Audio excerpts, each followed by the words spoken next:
سر یہ جو خط آیا ہے کیا کہیں گے سر؟ دیکھیں 75 سال بعد یہ بہت بڑا ایک سوالیہ نشان ہے کہ جو لوگ ہمیں انصاف دیتے ہیں اب وہ خود انصاف کے متلاشی ہیں. باعزت وکیل بڑا مجھے افسوس ہوا کیونکہ ان جج صاحبان کی ہم بہت عزت کرتے ہیں اور چاہے جتنا بھی اختلاف ہو ہم اپنا احترام کا دامن ہاتھ سے نہیں جانے دیتے.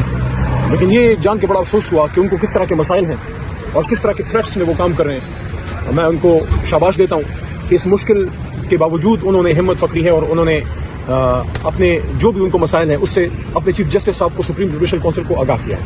اب اس پہ ضرورت کس امر کی ہے؟ ضرورت اس امر کی ہے کہ ان چیزوں کی بے لاگ انویسٹیگیشن ہو. اور میں سمجھتا ہوں ہم تو التجا کریں گے, درخواست کریں گے محترم چیف جسٹس صاحب سے کہ اس پہ آپ سو موٹو نوٹس ضرور لیجیے گا اور اس کی بے لاگ انویسٹیگیشن ہو کہ اگر کوئی شخص ان چیزوں میں کوئی شخص انوالو ہے تو ان سے قانون کے مطابق پوچھو, کیونکہ چند اشخاص کی وجہ سے پورے اداروں پہ پھر حرف آتا ہے. جب تک یہ ادارے اپنے لمٹ کے اندر کام کرتے ہیں, جو دفاع کے ادارے ہیں, جو حساس ادارے ہیں, وہ ہمارے سروں کا تاج ہے. لیکن جہاں لمٹ کراس ہوتی ہے تو پھر آئین کی حد شروع ہوتی ہے.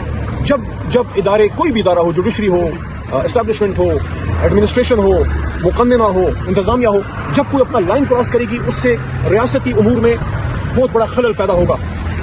دوسری چیز بہت امپورٹنٹ یہ ہے کہ جتنے بھی قانون کے طالب علم ہیں ان کو یہ پتا ہوگا کہ پاکستان میں جتنے بھی آئین آئے, آخری آئین 1973 کا تھا, اس سے پہلے 56 کا یا 62 کا, ان سب میں ایک چیز قدر مشترک تھی, وہ تھی قرارداد مقاصد. اور قرارداد مقاصد میں وہ آرٹیکل 2A کے ذریعے آئین کا ایک بہت امپورٹنٹ حصہ ہے.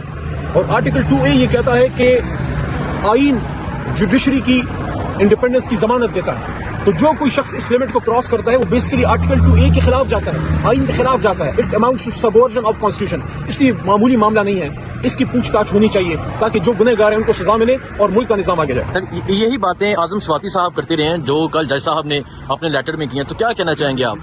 سواتی صاحب کے ساتھ بہت زیادتی ہوئی تھی اور بزرگ شہری ہیں, یہ بھول جائیں کہ وہ سینیٹر ہیں یا لیجسلیٹر ہیں, اس ملک کے بزرگ ترین شہری اور ایک سینئر وکیل بھی ہیں.